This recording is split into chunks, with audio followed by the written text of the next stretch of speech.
My top 3 ways to start using triads in your guitar playing. First, we can use these triad shapes for rhythm. And then we can easily find double stops within those triad shapes.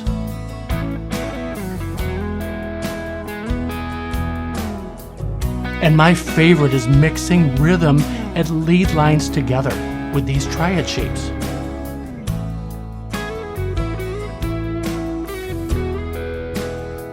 This lesson will definitely help you visualize this fretboard, and that will give you a lot of confidence playing this guitar.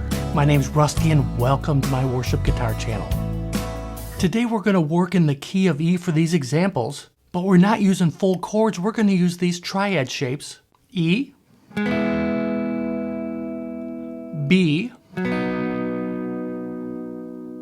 C sharp minor, and A. These are all really connected in these 4 frets here, so we can easily create a rhythm just with those triad shapes.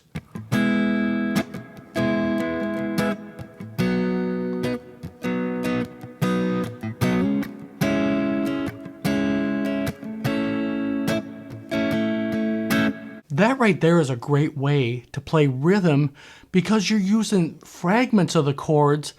The full chords sometimes get in the way, especially for Sunday worship. There's usually a keyboard player, acoustic guitar player, and using these small chords can really help you cut through the mix.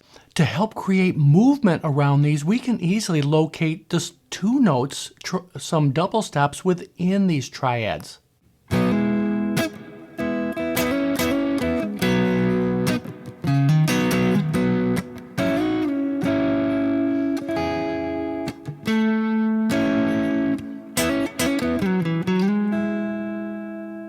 You can hammer onto these double stops, slide on up to them, and back down to others. So if we look at this E shape here, this E triad, I like to actually keep the D, G, and B strings barred with my first finger and hammer on from 4 to 5 on the G string. Then you can hammer on to both the 4th fret here and from 4 to 6 on the D string.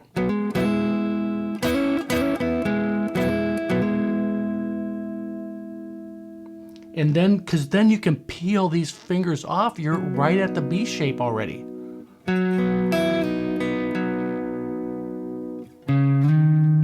From 4 to 6 on the A string, you can slide up to that triad shape also, because this is a D sharp, which is a note that's in the B chord. And then also, there's another B triad right here. We're just using a piece of it, a double stop. So 8 on the G, 7 on the B string, just sliding up to that and back down to 6 and 5. And then you're already at a piece of this C sharp minor triad.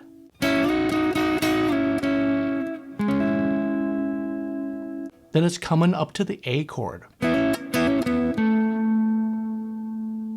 I'm looking at the triad, but I'm doing that little hammer on. So we just leave our fingers in place here on 4 on the G and 5 on the B string, but hammering on from 4 to 6 on this G. Then hitting the A note in the 7th fret of the D string. And then you're right in position to get back to the E shape here. It's important to find the triad shapes that kind of connect to each other in a set. Let's look at these triad shapes up a few frets here. E, B, C sharp minor,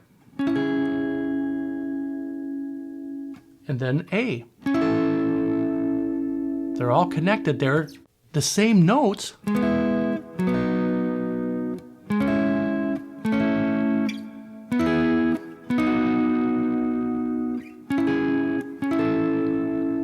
just in a different part of the fretboard. We can do some of the same moves really with E. We got B.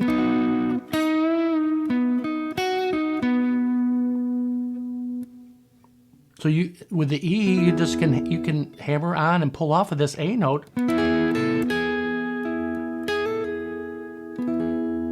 B, take that D sharp note, you can bend it a half step up to the E note.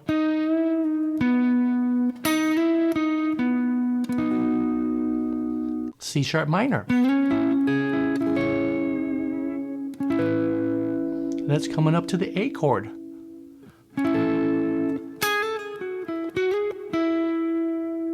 And then back to E. There's another triad right here.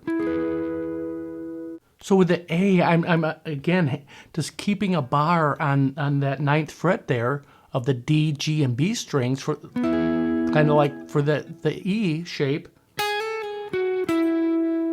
And then you can hammer on and pull off of the A note. 11, 9, 13. Back to the E note.